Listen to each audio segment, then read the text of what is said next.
I never thought a quiet afternoon at the community pool would turn into the wildest day of my entire undercover career. The sun was bright, the water was still, and everything felt calm. I had spent the whole week working long, undercover hours and finally had a moment to breathe. All I wanted was to sit near the pool and relax. But fate had other plans, and her name was Karen. She stormed in like she owned the entire neighborhood, clutching her clipboard like it was a royal scepter. Her sunglasses sat crooked on her face, her lips tight and ready to launch into a full-scale meltdown. She marched straight toward me.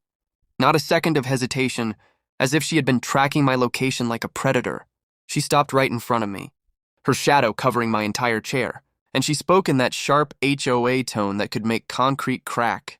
"You do not belong here. Your pool keys are canceled. Get up and hand them to me." Her words were harsh, but I stayed calm. I had met 1,000 people tougher and scarier, but none as dramatic as Karen. I asked her why.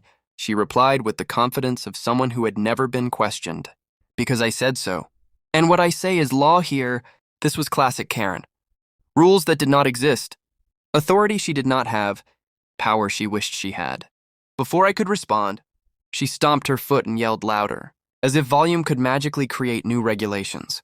She said she had already called someone who would make me obey, someone who knew how to handle people like me. I raised an eyebrow, calm, silent, watching the scene unfold. Then I heard heavy footsteps behind me, strong, purposeful, like someone had arrived with absolute certainty of his own importance. A police uniform came into view. The man was tall, muscular, wearing sunglasses, hands on his belt like he was auditioning for a movie. This was her husband, the ultimate Karen upgrade, a cop husband ready to enforce HOA's imaginary rules. He stopped in front of me, flashed his badge dramatically, and spoke with a voice that tried too hard to sound intimidating. "Hand me your pool keys right now. You are trespassing." I looked at both of them, Karen glaring with pure satisfaction, her husband puffing out his chest, believing he had the situation under control. But the thing about undercover work is, you never break character. Not unless you absolutely need to.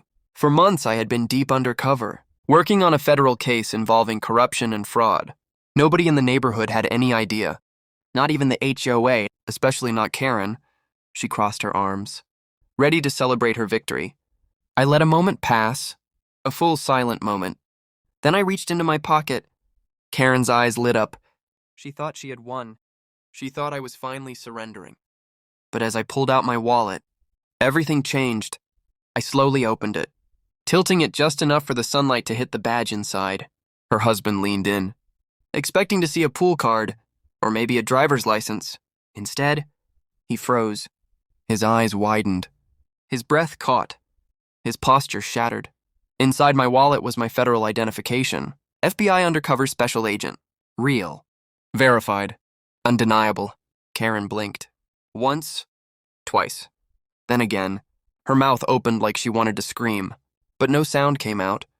Her husband took one step back, then another, his confidence evaporating, like someone had pulled the batteries out. I stood up slowly. Not threatening. Not aggressive. Just calm. Controlled. Professional. I told them both. "You picked the wrong neighbor today." Karen's knees wobbled. Her husband lowered his head, trying to think of something to say, but there was nothing. The pool was silent. Not a splash. Not a whisper. Just shock hanging in the air like fog. I explained that interfering with a federal officer during active undercover duty carried serious consequences, and calling an officer to enforce fake HOA rules only made it worse. Karen finally spoke, her voice tiny, nothing like before. "We did not know. We did not mean to. We thought you were causing trouble." I looked at the husband. He could not meet my eyes. He knew he had messed up. Big time. I told them both. I was not here to cause problems. I was not here to challenge HOA rules. I was here for peace. Silence. A moment to relax after long hours of dangerous work, and yet they brought chaos to me. Karen tried to defend herself, saying she was protecting the community, saying she had authority, saying everyone must follow her rules. But her husband interrupted her, his voice low, tired, defeated. "Karen, stop. We are in the wrong..." That was the first time I had ever heard a Karen get shut down by her own husband. It almost felt like history being made. I told them I would not file a report, but they needed to stay away. No false accusations, no harassment, no fake authority, no drama. Karen nodded quickly. Too quickly. Like her neck was on fast forward. Her husband apologized. A real apology. Not the fake HOA kind. Then they left. Slowly. Quietly. Like two kids who had been caught sneaking into the principal office. I sat back down, breathing deeply, feeling the calm return. The water sparkled. The sun warmed my skin, and for the first time all day, I felt peace again. But then, from far across the pool, I heard a small voice whisper, "Is that the guy Karen tried to arrest?" And another voice replied, "Yeah, but he is FBI undercover. She messed with the wrong dude today." I smiled, because even undercover, even silent, sometimes the truth finds its way out.